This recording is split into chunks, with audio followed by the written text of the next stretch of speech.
Boston. He's in a Boston studio, and he'll be at Game 6 tomorrow. And we also have another gentleman from Boston, Bob Fitzgerald. You heard him call Game 5 on 95.7 The Game. He'll be calling Game 6 tomorrow on 95.7 The Game. And Fitz, you got kind of go back to your radio roots a little bit. How was that? Yeah, it was good. It was good. I mean, I started with the Warriors on radio in 1993 and became the TV guy fairly quickly after, and then got to do one of the finals games in 2016 when Timmy's daughter graduated high school. And unfortunately, Tim is a little under the weather, so strength in numbers, baby. They just grab an available broadcaster. So I'll be sitting there kind of reunited with Jim Barnett, actually. Oh, nice. For Game 6 tomorrow on the radio. It's kind of fun. All right, and while we're at it, we'll wish Tim Roy the best. Get well soon, buddy. We miss you. And Fitz, Game 6 tomorrow. What's one of the first things you're going to be looking for when that game starts? Well, Matt, I think, you and JD both know this, is that Boston turnovers are their barometer. When they're under 15, they're really good. When they're over 15, they lose. The other thing, too, the points in the paint. Whoever controls the points in the paint, the Warriors had 50 in Game 5. That's the team that wins. And so I'm going to be looking early. Is Boston having some giveaway possessions, and are the Warriors able to score inside and not just limited to launching from deep? The other thing I'm waiting on, and I'm knocking on every available piece of wood, in the whole city of Boston, the Warriors have to have a pyrotechnic three-point shooting night. Like, when I see the Warriors 3 of 24 on threes, I'm just like, come on, man. At some point, they're going to have a 15, 16 made threes evening. And, I hope that's tomorrow, because that's the one thing. Boston's defense is great. Nobody disputes any of that. But, Game 4 here, the Warriors missed 13 wide-open threes with the defender not within 5 feet. So if Steph, Clay, Wiggins, Poole, everybody, starts launching threes and they're going in, that could be the Warriors kind of riding that to victory. Bob, the question du jour today that we've been kicking around a little bit is, when this season did you know that the Warriors were capable of winning the title? And varying answers, but was there a game or a moment where you thought, hey, they can do this year? Well, what's interesting is we had Draymond on a post-game TV after a Warrior win right when he came back after the back injury. And the question Colin and I were asking was like, hey, does it matter if you're the 1 seed or the 2 seed or whatever? And if you remember, and it's been recycled, Draymond said, we're winning the title. It doesn't matter what seed we are. We're going to win the title. And I was like, whoa, wait a minute. And so the resolve was he said it. And then the more I started thinking about it, now, wait a minute, if you get Steph, Clay, and Draymond, and, the way Wiggins has played and Poole's emergence, all right, who's going to beat the Warriors 4 times in a 7-game series? It didn't make them the favorite. There's a lot of brilliant teams in the West. But that was the first, I was like, you know what? He's right. Who's coming in beating the Warriors 4 times?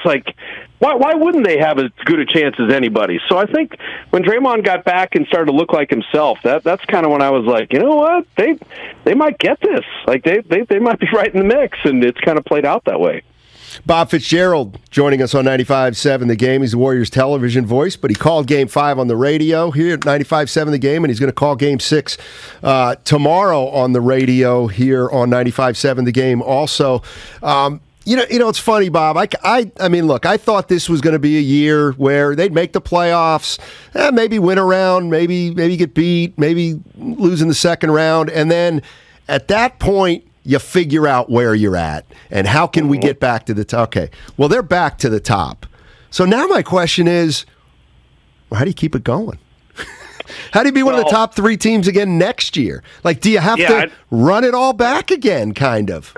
Well, to me, Matt, I really thought during the year, what's going to bite them is just Wiseman never getting healthy. They're just going to need that size, and just kind of kept waiting for, if you had Wiseman and Looney, I'd love that center tandem. And I know you play Draymond at the speed 5, but I'm like, God, if they see Jokic and they see Gobert and they see Steven Adams and Jarrett, they're just not going to be big enough. And if they end up getting Giannis or Embiid on the other side of the bracket, how would that work out?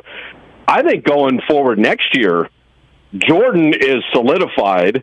You're going to see more Moody Kuminga. You're going to add Wiseman, and you're going to run back Steph, Clay, Draymond, Wiggins, Looney. I love where the Warriors are headed next year. Like to me, this would almost be a year early arrival because I think next year they could really be awesome. So I'm very excited for where the Dubs are over the next couple seasons. Bob, I want to go back to tomorrow night and just how do you foresee what can be, and closeout games are always different to begin with, but just the juxtaposition between Steph, Clay, Draymond, maybe even Looney if Iguodala gets out there, the guys that have won it before, and just they're going to be able to taste it tomorrow going into the game, and they probably already do a little bit going through practice and everything today. How do they handle that, and how does that differ from those that are in this position for the first time of trying to bring home the championship with one good game? Well, I think it just crystallized it perfectly, is that if you look at this run, closeout game in Denver, didn't do it. Closeout game in Memphis, didn't do it. Closeout game in Dallas, didn't do it.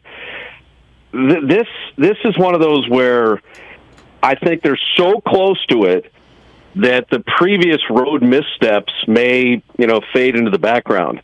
But if the game, let's say Boston has an incredible game and they stand their ground and the building's going crazy and Boston's up 18 at halftime, then it's like, all right, maybe a game 7. But if this thing's close at halftime and it's close late in the third and the Warriors are like, it's right here for us 12 minutes away or 14 minutes away, then you're going to see Steph, Clay, Draymond, like you said, maybe Iguodala, Looney, guys that have been through a lot of the wars, and then that pressure on Boston's going to be like, oh my goodness, like it's all slipping away from us. I do think, Boston hadn't lost consecutive games in 54 games. You had to go back to March 28th, and the Warriors win Game 4 and Game 5 now. I do think that's if it's a boxing thing, that's a hard left cross that staggered them. And if Boston's rolling and have a big lead, I think they'll be able to play with that and ride the crowd. But if it's super tight, the experience of, hey, we've won and closed out championships. We've been in monster big games. We've won 20 finals games together, in Steph, Clay, Draymond. I think they'll smell it, and they'll smell that finish line. And, I would not want to be Boston if it's that tight. Bob Fitzgerald joining us here on 95.7 The Game. Bob, are we at the point in this series where, it's just somebody's going to win a game or somebody's going to win 2 games and the adjustments are all done? Or has anybody got any trick up their sleeve, or is it too late for that? Well, what's interesting is I think Boston made a great adjustment on Steph after the 43-point game. Their bigs were up so much on him that they're like, if Steph went 0 for 9 on threes, look where he had to shoot those threes and look at the defensive attention on him. And so that's where Wiggins and Peyton and Poole and then Clay, having a good catch-and-shoot game and scoring 21 were so critical. I think that is Boston's adjustment. They're going to say, hey, we're not. It's not going to be some 40-point Curry game. So that's their adjustment. The Warriors then. Okay, Steph gets rid of the ball, you got the roll man, and it's that extra pass. You get it to Draymond and it's a bounce pass to Looney for a layup, or you get it to Looney and it's Peyton cutting in from the corner. Like that extra pass, because when you see the Warriors at 18, 20 assists, that's not their 30 assists that you're normally used to. So I think Boston likes what they did defensively. But for the Warriors, I think it's, one extra pass gets that offense really humming. Now, Boston offensively, Matt, when they're under 100, they're losing all these games. So maybe the biggest adjustment for them would be, and I don't know what an adjustment is, does Derek White, Horford, Grant Williams, the supplementary guys kick in? Because, Tatum and Smart and Jaylen Brown have been really good. Offensively, Boston needs more guys to join the party, and that hasn't been the case in their losses. Bob, have fun tomorrow. Looking forward to it. I'll tell you, this is, I always appreciate thinking, all the years that Dub Nation has kind of hung in there when the Warriors weren't good enough. And now it's like, could they win their 4th title in 8 years? Like, is this really happening? And it's just, you got to just love it, appreciate it, be in it. And they win it tomorrow, it'd be fantastic. If it comes back to Game 7 on Father's Day at Chase Center, oh, man. Like, just the way sports is and the way the Warriors are, they are super compelling. And we got at least one more week or the rest of the week to certainly enjoy it. Absolutely. Thanks again, Bob. All right, guys. See you. Be good. Bob Fitzgerald. You can hear him on the call tomorrow on 95.7 The Game.